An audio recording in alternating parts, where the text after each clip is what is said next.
আসসালামু আলাইকুম রহমতুল্লাহি ওয়াবারাকাতুহ।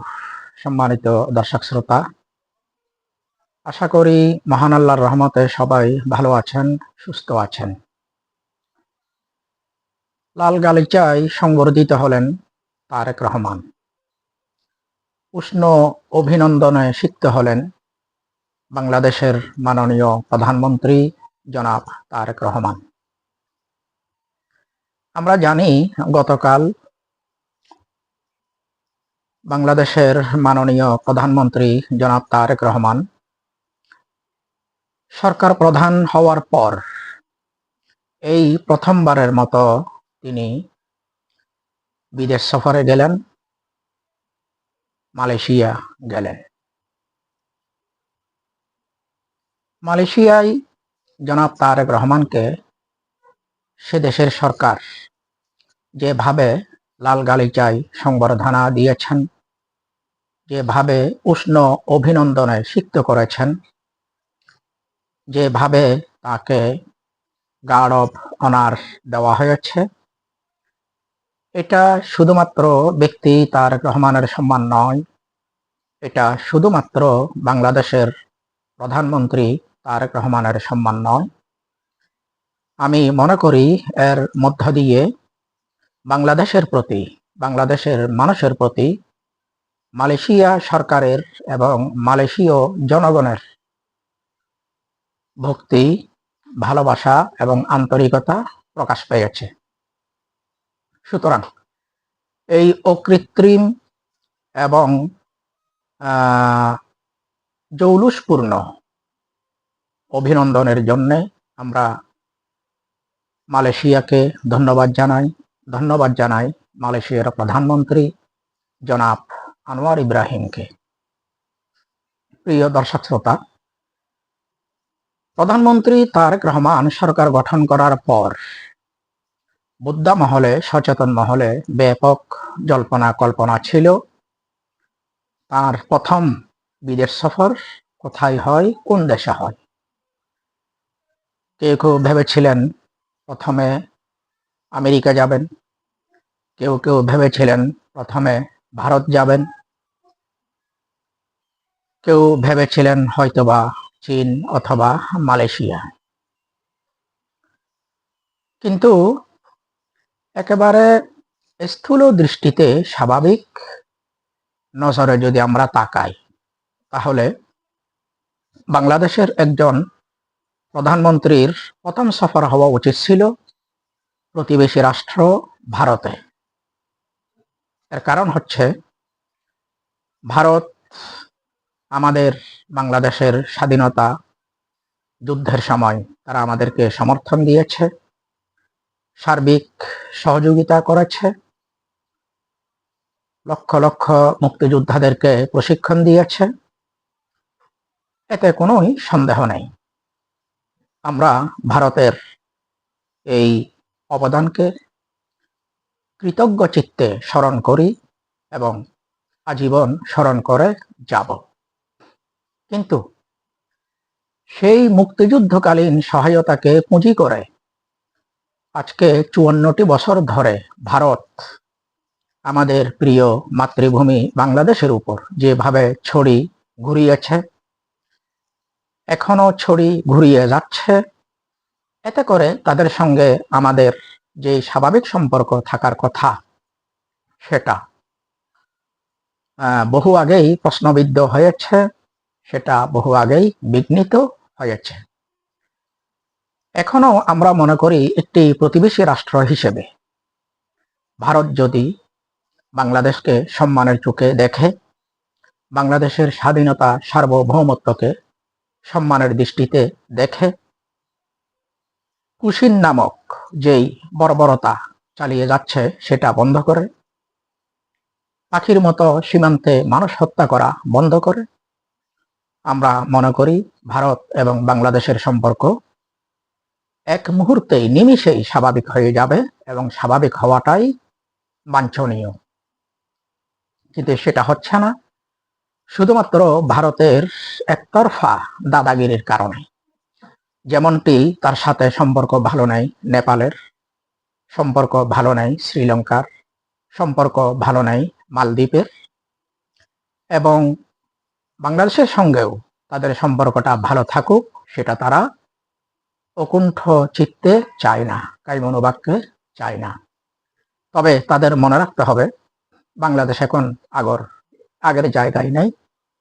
বাংলাদেশ এখন স্বাধীন সার্বভৌম একটি রাষ্ট্র, এবং হাঁটি হাঁটি পা পা করে প্রিয় মাতৃভূমি বাংলাদেশ অনেক দূরে গিয়েছে। ইনশাআল্লাহ জাতি হিসেবে যদি বাংলাদেশ ঐক্যবদ্ধ থাকতে পারে তাহলে আরো বহুদূর এগিয়ে যাবে।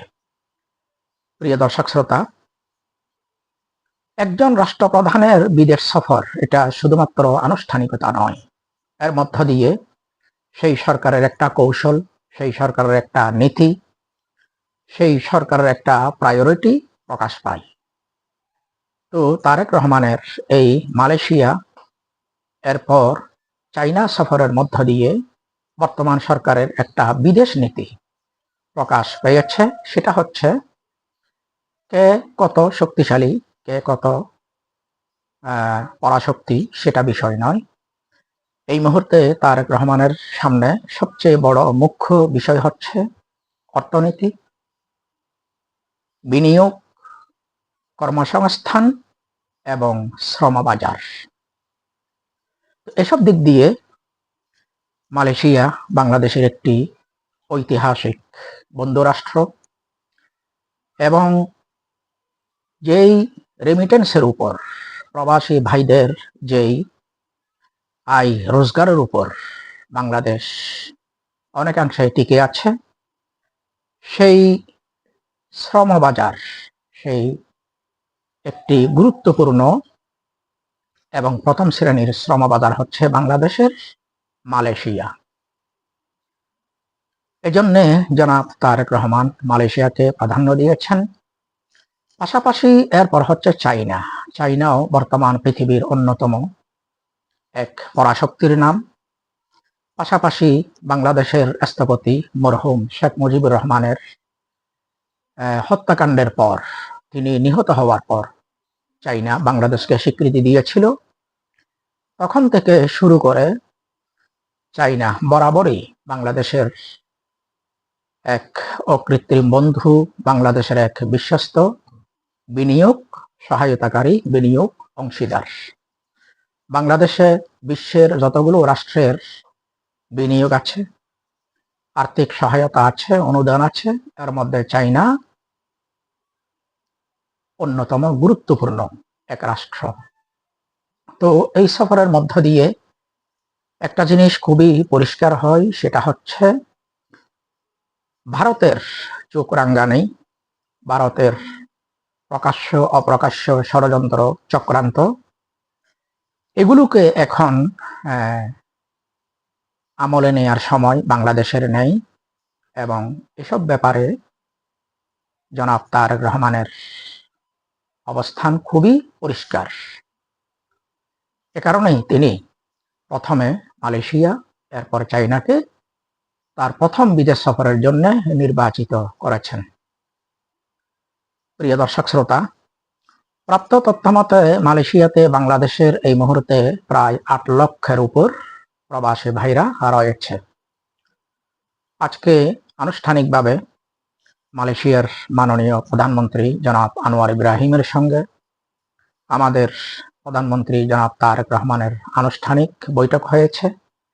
বিভিন্ন বিষয় নিয়ে, জাতীয় এবং আন্তর্জাতিক এবং দ্বিপক্ষীয় নানান বিষয় নিয়ে খোলামেলা আলোচনা হয়েছে, এবং সেখানে জনাব তারেক রহমান মালয়েশিয়া প্রধানমন্ত্রীর প্রতি মালয়েশিয়াতে বাংলাদেশের শ্রম বাজার খুলে দেওয়ার জন্য তিনি অনুরোধ করেছেন।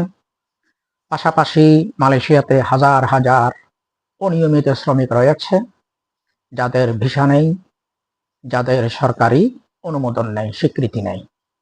তিনি তাদেরকে নিয়মিত করার অনুরোধ করেছেন, তাদের ভিসা জটিলতা সমাধান করার অনুরোধ করেছেন, এবং পাশাপাশি মালয়েশিয়ার কারাগারে বাংলাদেশের অনেক শ্রমিক ভাইরা, অনেক প্রবাসী ভাইরা বন্দী আছেন।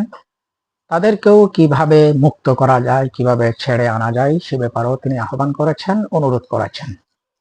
এবং মালয়েশীয় সরকার এসব বিষয়ে সম্মত হয়েছেন, আশ্বাস দিয়েছেন। পাশাপাশি বাংলাদেশে আরো কোন কোন ক্ষেত্রে মালয়েশিয়া সহায়তা করতে পারে, সাহায্য করতে পারে, সমর্থন করতে পারে সেসব বিষয়েও আলোচনা হয়েছে। এবং মালয়েশিয়ার প্রধানমন্ত্রী আনোয়ার ইব্রাহিমের পক্ষ থেকে ইতিবাচক সাড়া পাওয়া গেছে। তো প্রিয় দর্শক শ্রোতা, আমরা আশা করি বাংলাদেশের এক বিশ্বস্ত উন্নয়ন সহযোগী বন্ধু রাষ্ট্র, মুসলিম বিশ্বের এক আলোচিত দেশ এবং দক্ষিণ পূর্ব এশিয়ার